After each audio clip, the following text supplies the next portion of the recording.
कुरुक्षेत्र की रणभूमि, जहां भाई भाई के विरुद्ध खड़े थे, जहां धर्म और अधर्म के बीच एक अंतिम युद्ध होने वाला था। लेकिन उस युद्ध की सबसे बड़ी त्रासदी हथियारों से नहीं, एक हृदय के भीतर लड़ी जा रही थी। वह हृदय था कर्ण का।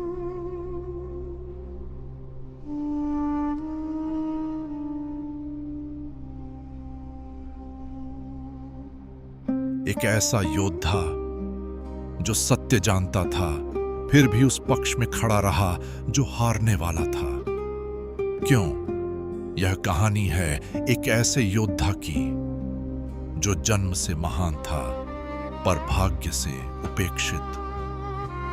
राजकुमारी कुंती को एक वरदान मिला था। वह किसी भी देवता का आह्वान कर सकती थी।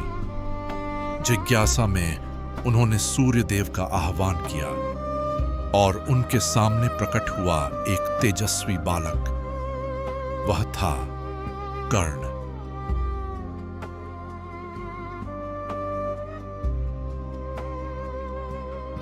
पर अविवाहित होने के कारण कुंती ने समाज के भय से उस शिशु को एक टोकरी में रखकर नदी में बहा दिया।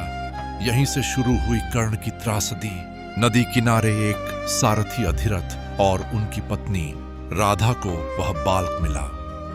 उन्होंने उसे अपनाया और प्रेम से पाला। कर्ण बड़ा हुआ, पर उसके भीतर हमेशा कुछ अलग होने की पीड़ा रही। वह योद्धा बनना चाहता था, पर समाज उसे सारथी का पुत्र कहकर ठुकरा देता।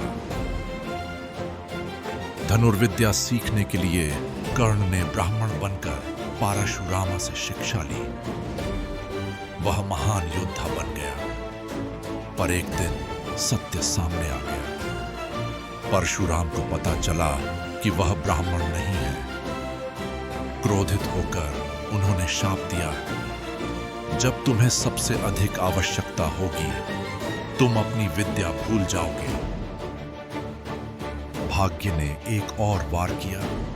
हस्तिनापुर में जब कर्ण ने अर्जुन को चुनौती दी, तो उसकी जाति के कारण उसे अपमानित किया गया। उस दिन राजसभा में सबने उसका अपमान किया, सिवाय एक व्यक्ति के। वह था दुर्योधन। उसने कर्ण को राजा बनाया, सम्मान दिया, पहचान दी। पहली बार किसी ने उसे उसकी योग्यता से देखा। पहली बार किसी ने उसे सम्मान दिया। उस दिन से कर्ण ने दुर्योधन के प्रति अटूट निष्ठा की प्रतिज्ञा ली।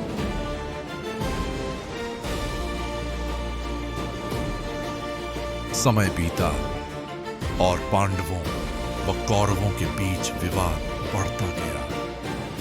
जब युद्ध निश्चित हो गया, तब कुंती ने कर्ण को सत्य बताया। वह उनके पुत्र हैं। पर कर्ण ने कहा, मैं जन्म से नहीं, अपने कर्म और वचन से जीता हूं। मैं दुर्योधन का साथ नहीं छोड़ सकता। यदि वह पांडवों के साथ चला जाता, वह कृतघ्न कहलाता, और सबसे बढ़कर वह उस व्यक्ति को छोड़ देता जिसने उसे दुनिया के सामने सम्मान दिया था। कर्ण ने धर्म नहीं चुना, क्योंकि उसके लिए कृतज्ञता ही उसका धर्म बन चुकी थी। कर्ण जानता था कि उसका पक्ष अधर्म पर है। वह जानता था कि अंत में हार निश्चित है। फिर भी वह लड़ा, क्योंकि वह अपने वचन से पीछे नहीं हट सकता था। युद्ध शुरू हुआ। कर्ण ने अद्भुत पराक्रम दिखाया, पर भाग्य उसके विरुद्ध था। शापों ने अपना प्रभाव दिखाया। रथ का पहिया धंस गया, विद्या भूल गई, और अंततः अर्जुन के बाण से वह वीर भूमि पर गिर पड़ा।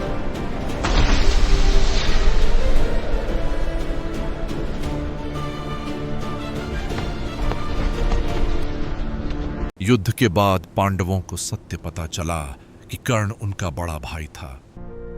तब सबने समझा, उन्होंने केवल एक शत्रु नहीं, अपने ही रक्त को खो दिया। वह एक ऐसा नायक था जो गलत पक्ष में खड़ा होकर भी सम्मानित रहा। कर्ण हार इसलिए नहीं गया कि वह कमजोर था, वह हार गया क्योंकि वह अतीत को छोड़ नहीं पाया। इसलिए महाभारत में सबसे दुखद कहानी किसी पराजित राजा की नहीं, एक ऐसे योद्धा की है जो सही होते हुए भी गलत पक्ष में खड़ा रहा।